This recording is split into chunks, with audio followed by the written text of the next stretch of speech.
What do these institutional investors allocate their resources to? They allocate their resources to the capital market, engaging in derivative transactions within the capital market and generate profits from the capital market. Simultaneously, they allocate resources to what are referred to as raw material futures, energy futures, and grain futures within the futures market. Presently, in the futures market, investors who do not settle have become the predominant group, with a majority of them being speculators. Truly want to compete in the futures market? The acquisition of energy or food makes up less than half, and it's the speculators causing the disruption. As a result, changes in the futures market, with prices fluctuating significantly, often lead to inflation in importing countries when prices rise, which we call net imported inflation.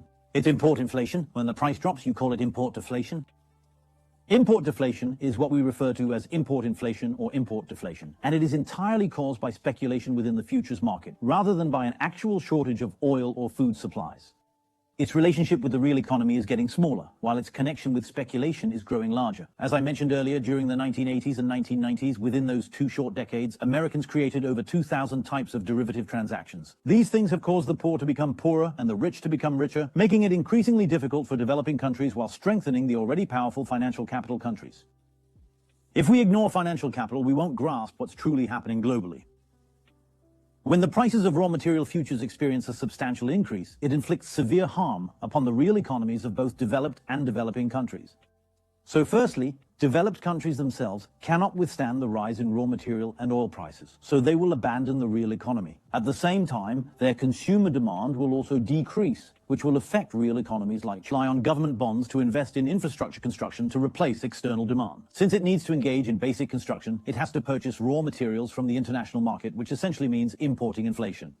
Imported inflation raises basic commodity prices, negatively impacting the real economy. If a country's macroeconomic control involves heavy investment in infrastructure, it will also increase factor prices. What does this mean for developing countries?